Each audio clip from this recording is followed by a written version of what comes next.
Match এবং পিচের পরিস্থিতি অনুযায়ী বোলার পরিবর্তনের ঘটনা তো নতুন না, সচরাচরই ঘটে। পেসারের পরিবর্তে অন্য কোনো স্পিনার আসেন বোলিংয়ে কিংবা একেবারে উল্টো ঘটনাও ঘটে। কিন্তু একজন পেসারকে সাধারণত আমরা দেখি না হুট করে স্পিনার বনে যেতে, অথবা তার বিপরীত চিত্রের সাথেও আমরা খুব একটা বেশি পরিচিত নই। তবে এমন অদ্ভুত ঘটনার বেশ কিছু উদাহরণ কিন্তু ক্রিকেটের ইতিহাস ঘাটলেই পাওয়া যাবে। চলুন জেনে নেওয়া যাক বিরল সেই ক্রিকেটার কারা, যারা আন্তর্জাতিক ক্রিকেটে স্পিন ও পেস বোলিং দুটোই করেছেন। নাম্বার 9, নাসির হোসেন, বাংলাদেশ। নাসির হোসেন তার কেরিয়ারের শুরু থেকে এখন অবধি একজন স্পিন বোলিং অলরাউন্ডার হিসেবেই বহুল সমাদৃত। কিন্তু 2013 সালে শ্রীলঙ্কার বিপক্ষে কলম্বো টেস্টের প্রথম ইনিংসের 90তম ওভারে মিডিয়াম পেস বোলার হিসেবে এক নতুন নাসির হোসেনকে আবিষ্কার করে সবাই। Number 8, Ben Stokes, England. Ben Stokes যে একজন পেস বোলিং অলরাউন্ডার তা নিশ্চয়ই কারো অজানা নয়। তবে এখন অবধি তার কেরিয়ারে একবার তিনি পেসার থেকে রূপান্তরিত হয়ে গিয়েছিলেন স্পিনার।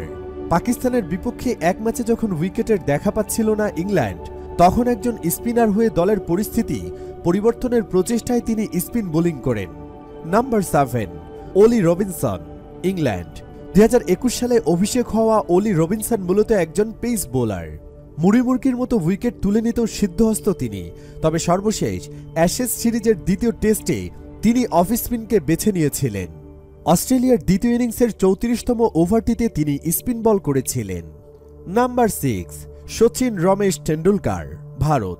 সচিন টেন্ডুলকার দলের প্রয়োজনে কেরিয়ারের শুরুর দিকে লেগ স্পিন বোলিং করতেন। ওয়ানডেতে তার রানের পাহাড়ের পেছন থেকে মাঝে সাঝে উইকিদায় বল হাতে নেওয়া 154টি উইকেট। তাছাড়া নিজের কেরিয়ারে তিনি পেস বোলিংও করেছিলেন কালে ভদ্রে।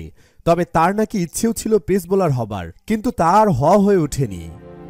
Number 5, Andrew Symonds, Australia. Andrew সাইমন্ডসকে প্রায়শই দেখা যেত স্পিন এবং পেস বোলিংয়ের মাঝে অদলবদল করতে। আসলে তিনি দলের প্রয়োজন মাফিক বল করবার ধরনের বদল আনতেন। বেশ কার্যকরী বোলার ছিলেন সাইমন্ডস। অলরাউন্ডার হিসেবে দলে খেলেছেন এবং দলের জয়ে বারংবার অবদান রেখেছেন তিনি। ওয়ানডেতে তার উইকেট রয়েছে 165টি। নাম্বার 4, সোহেল তানভীর, পাকিস্তান। ভিন্নধর্মী পেস বোলিং অ্যাকশন দিয়েই মূলত বেশ আলোচিত হয়েছিলেন পাকিস্তানের বাঁহাতি পেসার সোহেল তানভীর। খুব কার্যকরী বোলার সোহেল তানভীর আন্তর্জাতিক ক্রিকেটে স্পিনার হিসেবেও আবির্ভূত হয়েছিলেন। ভারতের বিপক্ষে 2007 সালে কলকাতা টেস্টে তিনি একবার স্পিন বোলিং করেছিলেন। নাম্বার 3, মনোজ প্রভাকর, ভারত। ভারতীয় অলরাউন্ডার মনোজ প্রভাকর। তিনি তার কেরিয়ারে মূলত ছিলেন একজন মিডিয়াম পেস বোলার। তবে 1996 বিশ্বকাপে শ্রীলঙ্কার বিপক্ষে তিনি নিজের স্বভাবচারিত বোলিং ধরন পরিবর্তন করে বনে গিয়েছিলেন একজন স্পিনার। তবে সচরাচর স্পিন বোলিং করতে দেখা যায়নি তাকে। নাম্বার 2, রোহিত শর্মা, ভারত। নিজের কেরিয়ারের শুরুতে সচরাচরই Rohit Sharma off spin bowling করতেন।